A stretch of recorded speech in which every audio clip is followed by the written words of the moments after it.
Hello दोस्तों, स्वागत है आपका अपनी YouTube channel Rohit Goswami law classes में। और आज हम आपको कराने वाले हैं एलएलबी थर्ड ईयर। सैम है आपका फिफ्थ, कोड आपका 5005, एक्ट आपका ड्राफ्टिंग ऑफ प्लीडिंग। और क्वेश्चन नहीं है आज हमारा, यहाँ पर है इम्पोर्टेंट, वेरी इंपॉर्टेंट कह सकते हैं हम, इम्पोर्टेंट क्वेश्चंस। ठीक है, आज के जो क्वेश्चन है वो हमारे एग्जाम के लिए भी और हमारे असाइनमेंट के लिए भी बहुत ज्यादा महत्वपूर्ण है।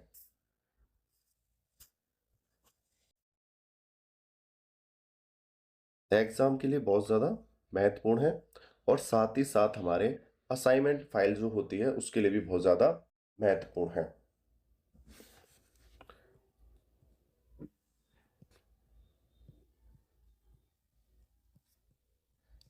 अब बात करते हैं थोड़ा बेसिक।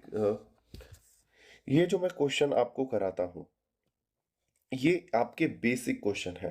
अगर मैं सभी क्वेश्चनों को कराने लग जाऊं तो कम से कम आपके 1000 पेज, 1000 पेज भर जाएंगे। ठीक है, तो हम वहां से कुछ ऐसे क्वेश्चंस निकाल के लाते हैं, कुछ बेसिक क्वेश्चन निकाल के लाते हैं जहां से आपका एग्जाम भी क्रैक हो जाए, अच्छे नंबर आ जाए आपके पेपर में, आपके एग्जाम में। और दूसरा, आपका जो बेस है वो आपका मजबूत हो जाए। ठीक है, क्योंकि आपके पास एग्जाम टाइम में इतना समय नहीं होता है कि आप बेसिक नॉलेज या अदरवाइज इसके अलावा, बेसिक नॉलेज के अलावा आप कुछ ज़्यादा पढ़ सको। उसके लिए हम स्पेशल क्लासेस आपके लिए चलाएंगे जहाँ से आपको आपके कोई भी कंपटीशन के एग्जाम है उन्हें क्रैक करने के लिए जो लॉ से रिलेटेड है वहाँ से आप तैयारी कर सकते हो, वो हम कराएंगे। लेकिन अभी फिलहाल हमारा जो मोटिव है वो क्या है, सिर्फ एग्जाम में अच्छे मार्क्स लाना। ठीक है, और दूसरा है हमारा असाइनमेंट फाइल पर ध्यान देना। बात करते हैं, अगर आपके teachers college wise, CLG short form college, आपके असाइनमेंट फाइल में कुछ अदर क्वेश्चंस रखते हैं, ठीक है, तो आप परेशान ना होना। बेस सभी का यही रहेगा जो मैं आपको करा चुका हूं। आप प्लेलिस्ट जाके देखिएगा, ये सभी क्वेश्चंस जो आपको मैं प्रोवाइड कराने वाला हूं इसी चैनल पे आपको प्लेलिस्ट में मिल जाएंगे। आपको सैम, आपको कोड और एक्ट का नाम वहां पे लिखा मिलेगा। ठीक है, कुछ क्वेश्चंस आपके सीपीसी के, सिविल प्रोसीजर कोड और एडमिनिस्ट्रेटिव के हैं। वो सिर्फ आपको क्या है, एक बार देखने हैं, एक बार आपको पढ़ना है उसे, ज्यादा याद नहीं करना है, क्योंकि मैंने उनको इसलिए डाला है आपका जो है बेस मजबूत हो जाएगा। ठीक है, ज्यादा बात ना करते हुए अपने क्वेश्चंस की तरफ चलते हैं और क्वेश्चनों को हम देखते हैं। अब भी अगर आपका कोई डाउट होता है तो व्हाट्सएप नंबर पे हमारा दिया हुआ है आगे, उस पे एसएमएस करके हमसे आप अपने कोई भी डाउट क्लियर कर सकते हो। सारी चीज बता दी हैं, चलते हैं आगे।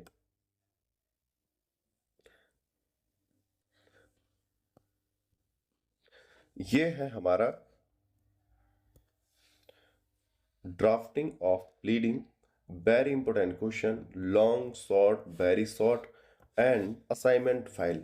ठीक है, आपका सेम और कोड आपका मैच नहीं करता है तो आप परेशान ना होना। ठीक है, तो यहां पर मैंने दोनों के ही चीजों को रख दिया है, असाइनमेंट फाइल के क्वेश्चंस और आपके एग्जाम वाले। ठीक है, अगर एग्जामिनर कहीं से साइड से कोई क्वेश्चन रखता है तो बेस आपका यही रहने वाला है। ठीक है, जो मैं करा चुका हूं। देखते हैं आगे।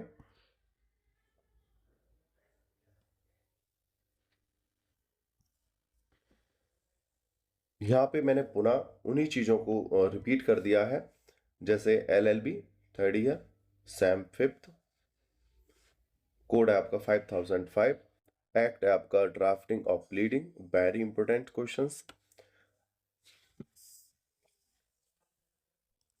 ये आपका जो है मोबाइल नंबर है, आप इस पर एसएमएस करके हमसे ये जो क्वेश्चंस मैं करा रहा हूँ आप हमसे कमेंट करके प्राप्त कर सकते हो। या रोहित गोस्वामी लॉ क्लासेस नाम का हमारा एक व्हाट्सएप चैनल भी है, लिंक डिस्क्रिप्शन में है, आप उसे फॉलो कर लेना। वहां पर मैं इन क्वेश्चंस के जो पीडीएफ है उनको मैं वहां पर अपलोड कर दूंगा, वहां से आप इसे ले लीजिएगा। ठीक है, दो ऑप्शन है, या तो आप वहां से ले लेना या आप व्हाट्सएप पे मैसेज करके हमसे लिंक मांग लेना या इन क्वेश्चनों को मांग लेना। आगे चलते हैं। अभिवचन एवं हस्तांतरण के महत्वपूर्ण दीर्घ जो हमारे 20, इसमें जो 10 नंबर के आते हैं, लघु जो हमारे 5 नंबर के आते हैं, और अति लघु इसमें हमारे 2 नंबर के आते हैं, क्योंकि ये हमारा रिटर्न होता है 50 नंबर का और 50 नंबर की होती है हमारी असाइनमेंट फाइल, तो इसलिए ये आपका 10, 5, 2 नंबर में आता है। कभी कभी चांस ऐसे होते हैं कि आपको एग्जामिनर वेरी शॉर्ट या शॉर्ट नहीं देता है, तब ये क्वेश्चन आपके 10 और 20 नंबर के बन जाते हैं। ठीक है, ये चीज मैं सभी क्लियर करता जा रहा हूं। आगे चलते हैं। Very important long short and very short questions answer on drafting of pleading convincing. ठीक है, आगे चलते हैं। फर्स्ट नंबर का आपका जो क्वेश्चन है, बाद पत्र क्या है, इसके आवश्यक तत्वों का वर्णन कीजिए। What is a plant, what are it, what are it's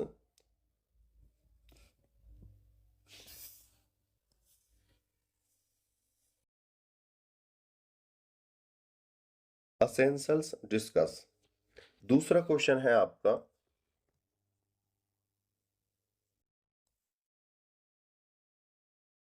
question number 2 है, प्रतिवाद पत्र से आप क्या समझते हैं, इसके आवश्यक तत्वों का वर्णन कीजिए। एक प्रतिवादी अपने बचाव में कौन सी वैधानिक आपत्तियां उठा सकता है। What do you understand by a written statement? Explain its essential. What objection, legal or otherwise, can be raised by a defendant in his written statement? ठीक है, ये आपका दूसरा क्वेश्चन था। या एग्जामिनर इसी क्वेश्चन को आपको दूसरे तरीके से पूछ सकता है। यहां पर मैंने लिखा है और अदर मतलब किस तरह से पूछ सकता है, लिखित कथन बनाते समय प्रतिवादी को किन किन नियमों को ध्यान में रखना चाहिए। इस तरह से आपसे एग्जामिनर दूसरी तरीके से इसको पूछ सकता है। देखते हैं। What rules are to be observed by the defendant will preparing the WS explain। Next question है हमारा क्वेश्चन नंबर 3। क्वेश्चन नंबर 3, अभिवचन की परिभाषा दीजिए। अभिवचन के आधारभूत नियम क्या है, सविस्तार वर्णन कीजिए। इंग्लिश में इसको कहते हैं define pleading, what are the fundamental rules of pleading, discuss them in detail. आगे चलते हैं। नेक्स्ट क्वेश्चन हमारा 4, वैकल्पिक तथा असंगत अभिवचन की परिभाषा दीजिए। समझाइए कि अभिवचन का मुख्य उद्देश्य क्या है।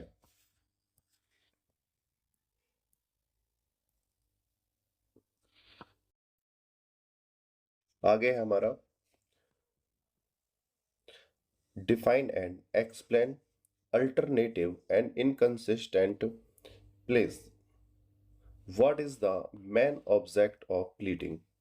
क्वेश्चन नंबर हमारा 5 है, वादी को कुछ अचल संपत्ति बेचने के लिए संविदा के विशिष्ट पालन के लिए एक वाद पत्र लिखिए।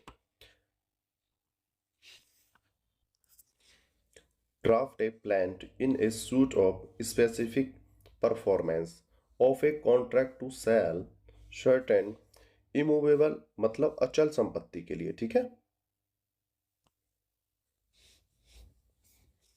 Property to the plaintiff. ठीक है, आगे चलते हैं। नेक्स्ट क्वेश्चन को देखते हैं।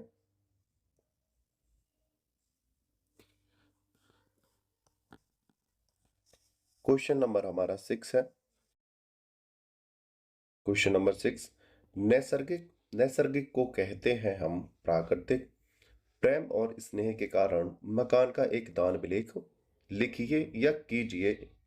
ठीक है, draft a deed of gift of a house out of natural love and affection. या इस क्वेश्चन को इस प्रकार से एग्जामिनर सेट कर सकता है, प्रेम व स्नेह के लिए अचल संपत्ति के दान का विलेख कीजिए। Draft an instrument of gift of immovable for natural love and affection. ठीक है। दूसरी बात, एग्जामिनर अपनी तरफ से भी अपनी भाषा में भी कोई भी यहाँ पर क्वेश्चन रख सकता है। दूसरा, अचल संपत्ति के लिए जरूरी नहीं है वो मकान के ही बारे में बात करे, वो आपको यहाँ पर कोई ऑप्शन ऑब्जेक्ट और दूसरा दे सकता है। ठीक है, आगे चलते हैं। ये क्वेश्चन नंबर 6 था पिछला हमारा, और ये हमारा बाई मिस्टेक 6 पुनः हो गया है, तो आप इसे करेक्ट करके इसे करना 7। ठीक। क्वेश्चन नंबर हमारा 7 है, पत्नी की ओर से क्रूरता के आधार पर पति से तलाक के लिए किए गए दावे का वाद पत्र का प्रतिवाद पत्र लिखिए। मतलब जब कोई महिला अपने पति से परेशान हो जाती है तब वो एक वाद पत्र लिखती है उसके बारे में। ये हिंदू विवाह अधिनियम 1955 का ये बनता है, लेकिन अभी हमें क्या है, ड्राफ्टिंग का तैयार करना है, जिसे हम 13B कहते हैं। ठीक है, इसे देखते हैं। Draft a planned and written statement for the wife and petition of divorce against husband on the basic of the cruelty. Cruelty होती है मतलब किसी को बहुत ज्यादा प्रताड़ित करना, परेशान करना। ठीक है, आगे चलते हैं। क्वेश्चन है हमारा 8।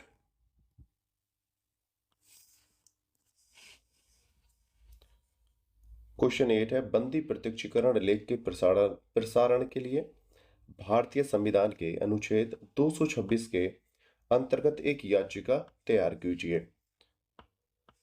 Draft A petition under article 226 of the constitution of India for a writ of habeas corpus. Habeas corpus कहते हैं बंदी प्रत्यक्षीकरण को। ठीक है, आगे चलते हैं।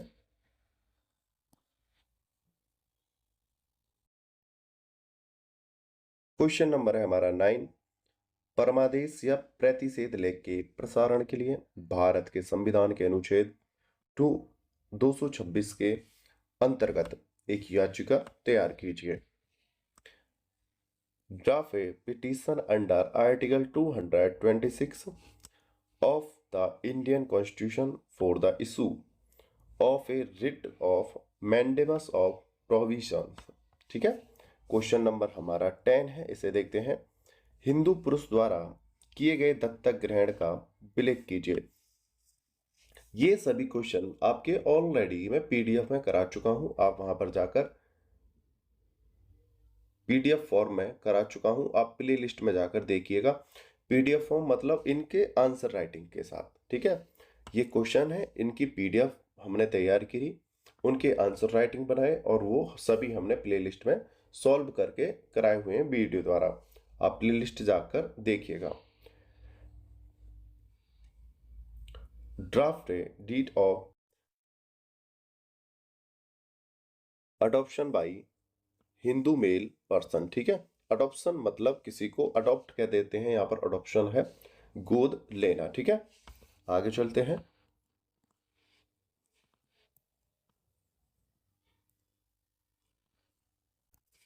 क्वेश्चन नंबर हमारा 11 है, मानहानि के बाद के लिए वाद पत्र का प्रारूप तैयार कीजिए। Draft a plan for the suit for defamation. Defamation होता है हमारा मानहानि। नेक्स्ट क्वेश्चन देखते हैं।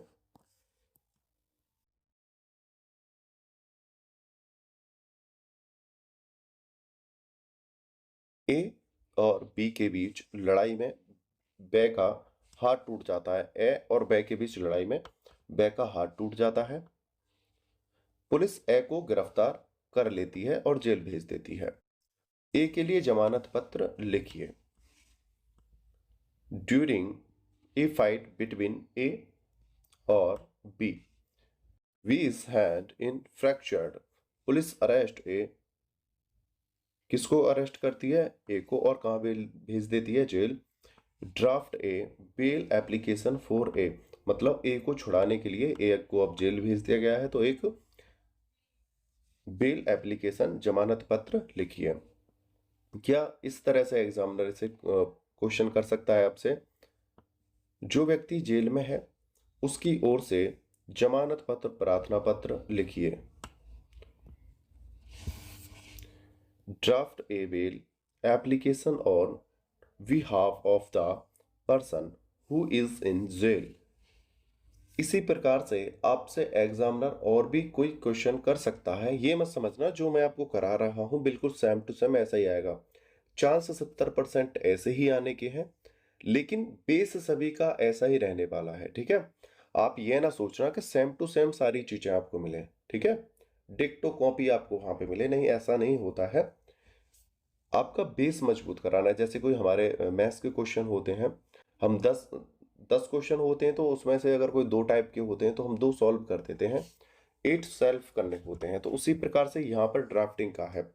यहाँ पर अगर हम सभी क्वेश्चनों को कराने लग जाएं या सभी पॉइंटों को कराने लग जाएं तो हजारों बैठेंगे। तो हमें क्या करना है? सिर्फ बेसिक चीजों को बताना है और देखना है। हमारा 13 नंबर का जो क्वेश्चन है, क्वेश्चन 13, तेजी से अपेक्षापूर्ण गाड़ी चलाने से पहुंची क्षतियों के लिए एक वाद पत्र कीजिए या लिखिए। उक्त वाद पत्र का वाद पत्र व लिखित कथन भी लिखिए। Draft a plan for damage on account of race and negligent driving. Also draft a written statement of the above suits.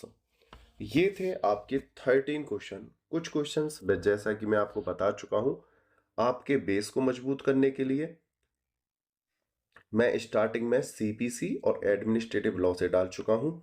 इसके अदर भी एग्जामिनर आपको कुछ क्वेश्चन दे सकता है। जो क्वेश्चन मैं आपको यहाँ पे करा रहा हूं, आपके कॉलेज से कोई भी फाइल बनाने के लिए क्वेश्चन आए, आप परेशान ना होना।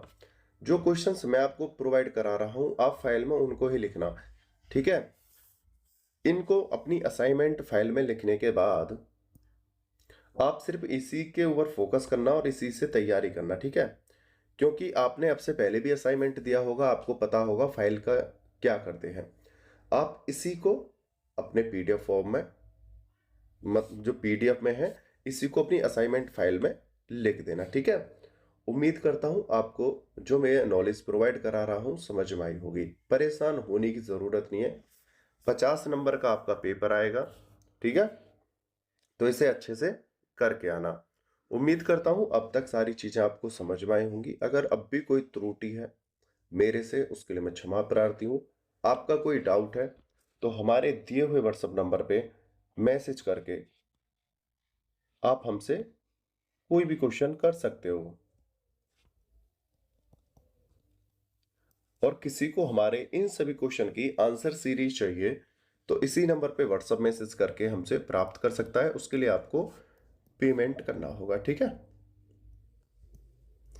आपने वीडियो को अंत तक देखा है, मुझे अच्छे से सुना है, और आप सभी को best of luck. Take care, bye bye, जय हिंद, जय भारत।